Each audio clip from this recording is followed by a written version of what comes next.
I love you, Esther. There's been lots of these comments around about the birthday video. So we're just going to take the opportunity to have a closer look at it.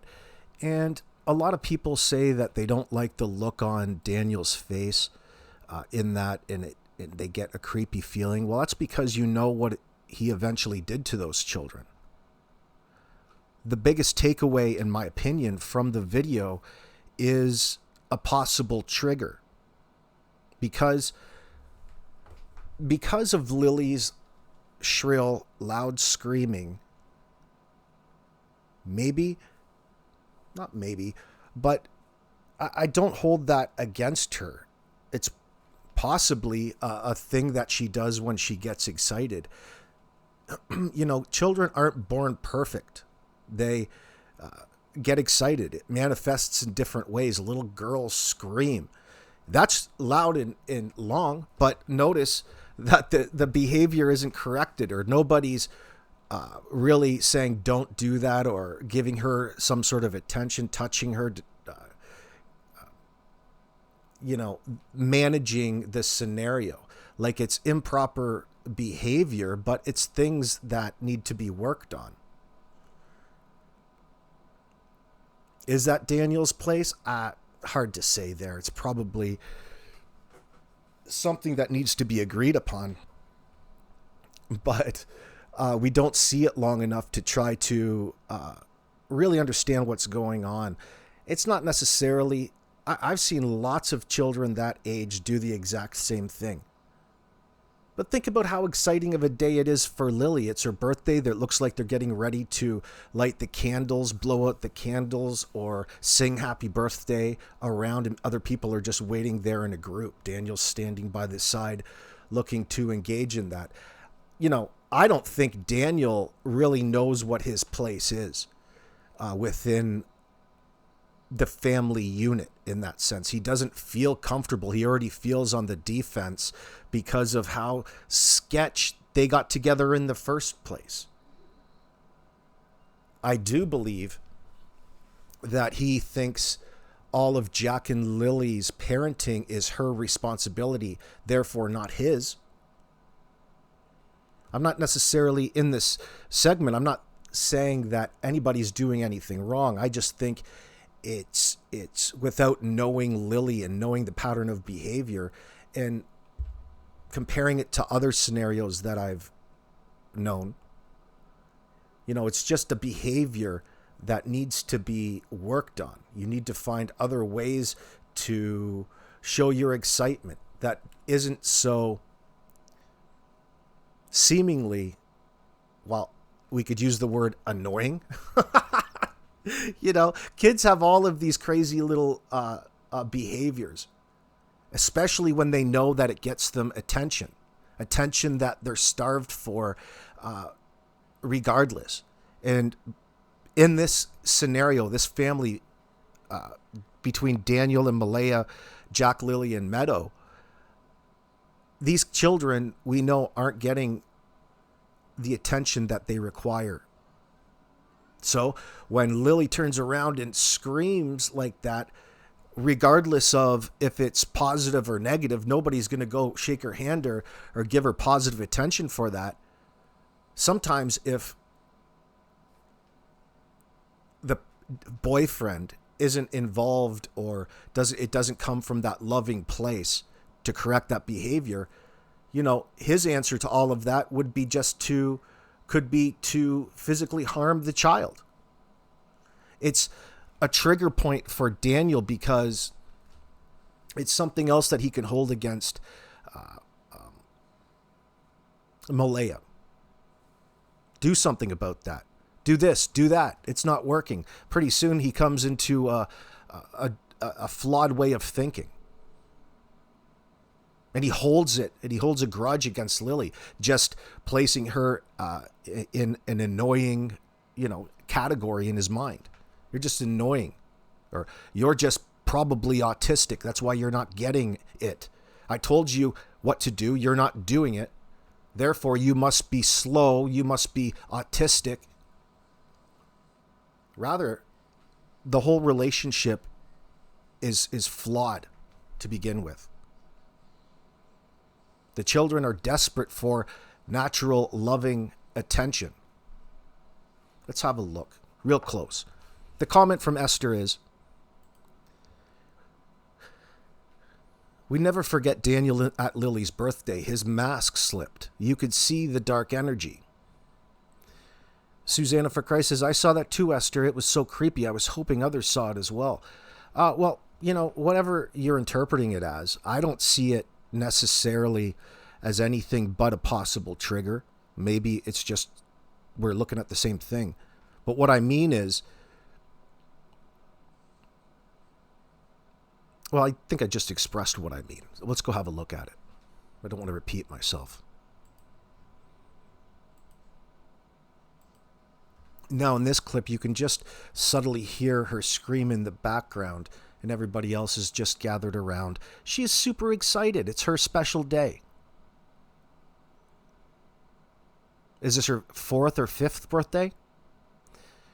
Looks to be about 4. Maybe 5. She's got a big head of hair. I just see Daniel as being awkward in that situation. He doesn't know what to think. They're somebody else's kids. Just something that would trigger him at a later date. Let's have a look.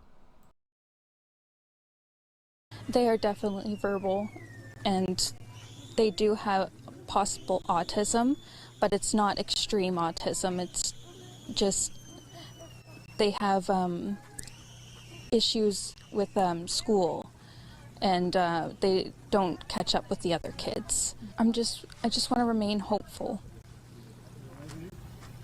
But there's always, in a mother's mind, you're always thinking the worst.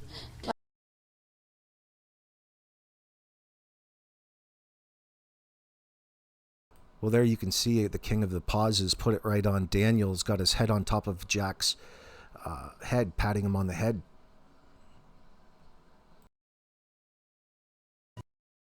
They are definitely verbal, and everyone loves them. They are definitely verbal, and they do have possible autism, but it's not extreme autism. It's just they have issues with school, and they don't.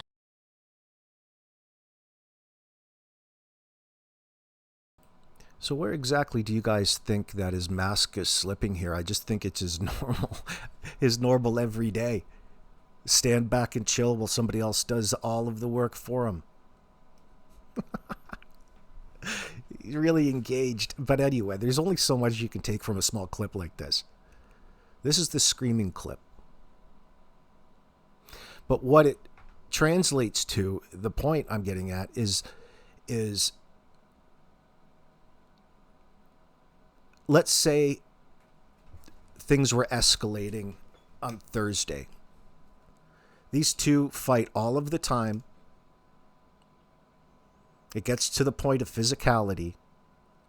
The children have to see it. They've seen it in the past and probably get triggered over somebody putting their hands on their mother. Lilly possibly relies on that scream as a sign of discontent, overexcitement, everything. She gets it gets a reaction. That's what's natural about it. That high shrill shriek is definitely going to get a reaction. And I bring it up because it seems to be that it happens around there, the Gerlach Road, because Janie mentioned such things. And she compared things to this particular video where you can see an example of what Janie says, about Lily's scream back in a previous interview. So in my mind, what it is that we're looking at is an example of the risk factor. To put it more clinical terms, is in my opinion, the risk factor here with the substance abuse, the grudge from the financial burden, It all escalated. And top it off as a trigger for something like Lilly's scream combined with Daniel in the mindset, him being under the influence, leads to violence against children. These are the risk factors.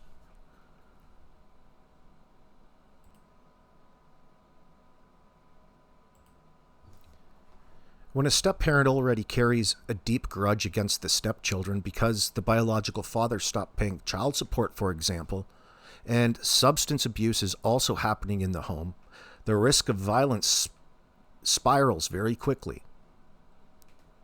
The following is a step-by-step psychological and situational process. There's 6 steps. First, the grudge is born and festers. The step-parent starts to view the children as a financial and emotional burden that isn't theirs. Every expense, food, clothes, daycare, diapers, school costs, become a reminder. I'm paying for another man's kids while their real dad does nothing. This creates resentment and displaced anger. Daniel, the step-parent, doesn't direct the anger at the absent biofather who's unreachable, so it gets aimed at the children instead. Over time, the kids themselves become living symbols of being trapped or used or taken advantage of. Second step are the daily triggers keep the grudge raw, such as this Lily's screams, for example. Small, normal child behaviors become flashpoints. Crying, whining, asking for food or attention, needing help with homework, baths, bedtime, simply existing and needing care. Each trigger reinforces the internal narrative. These kids are ruining my life, draining my money, keeping me stuck here in my mom's trailer, while Janie's out there sitting on a 5-gallon bucket, convincing herself she loves it. Third step, the substance abuse supercharges everything. Drugs or alcohol, which are very common in these situations, do 3 dangerous things. Lowers your inhibitions dramatically.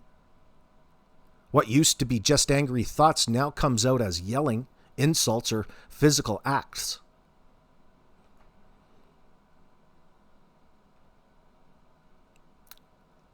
Such as Daniel claims Lilly had a black eye on Wednesday at Patty's house. I wonder how she got that. Increase of irritability and paranoia. The step-parent becomes hypersensitive to every sound or request from the kids. Can also impair judgment and impulse control. The brain can't properly regulate anger once it starts.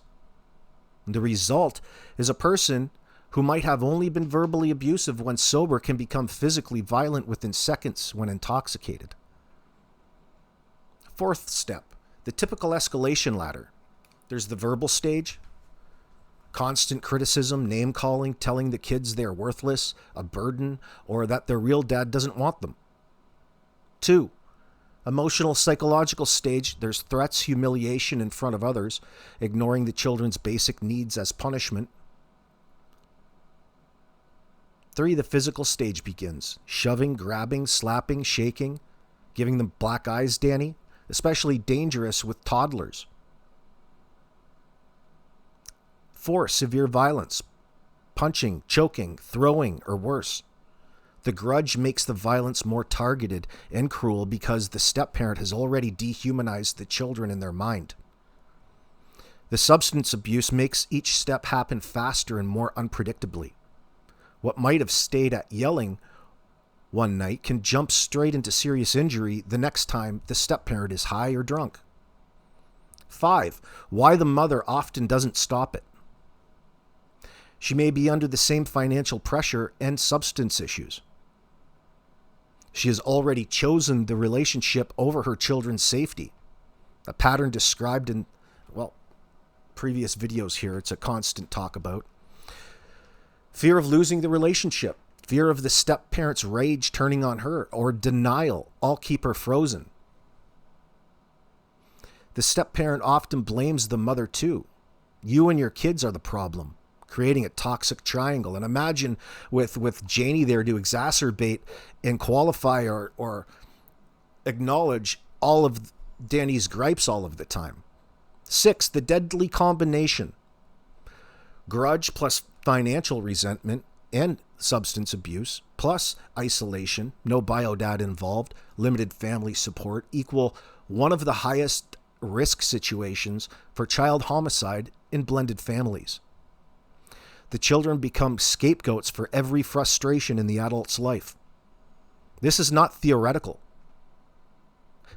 Domestic violence and child abuse experts and law enforcement in cases like Jack and Lily's repeatedly see this exact pattern. The step-parent who resents raising another man's kids, especially when child support has dried up and drugs and alcohol are involved, the violence rarely stays at one level. It escalates over months or years until a breaking point. May 1st, 2025.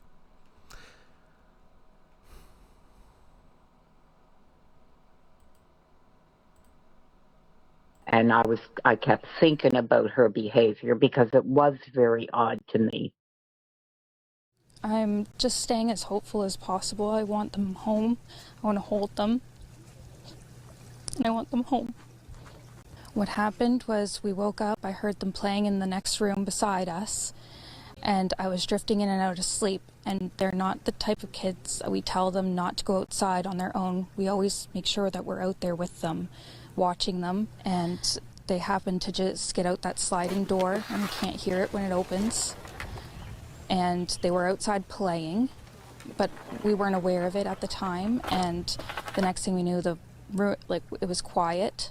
And we get up and I tell him, my partner, Daniel, I tell him, do you hear the kids? And he says, no. And then when I woke up, Malaya was right beside me. She was still asleep. And I said, I don't hear Lily and Jack. So I jumped straight up out of bed. Silence is never a good thing when you have kids, because you know they're getting into something. And we get up instantly. Daniel was up on Charmaine's the other day, and if I'm reading this transcript correctly, he's trying to say that they woke up at like 9:57, called the cops at 10:01. So in 4 minutes, all that this story, the way he's told it now, is inconsistent in that sense. That there's 17 minutes, he says, that those children were missing. That's going to be your end, Daniel. You shouldn't know 17 minutes. We're looking outside, we're looking everywhere, yelling for them, and I instantly just call 911. I just had the instinct I needed to call. They're both really go-lucky children. They're so sweet. They talk to anyone. They'll talk your ear off. They will speak to anyone in a store. Everyone. They're just extremely sweet kids. I appreciate the huge search effort going on right now. But we've been pushing for an Amber Alert, which hasn't been issued. Not just that they could possibly be abducted, which it is a possibility that they could have been, but just an alert to let everyone know that they are missing. We had people text me saying that they weren't aware, someone else let them know that they were missing, and it would just be nice if everyone could be alerted. We thought maybe that we found tracks, but it's still uncertain. It's been raining and they're probably soaking wet, but with the sun today, I'm hopeful that they are feeling warm. We're all filled with pain and sorrow because we just want them found. We want them home. Everyone loves them. They are definitely verbal, and they do have possible autism, but it's not extreme autism. It's just they have issues with school, and they don't don't catch up with the other kids. I just want to remain hopeful. But there's always, in a mother's mind, you're always thinking the worst. Last night was one of the worst nights because I didn't have them in their beds.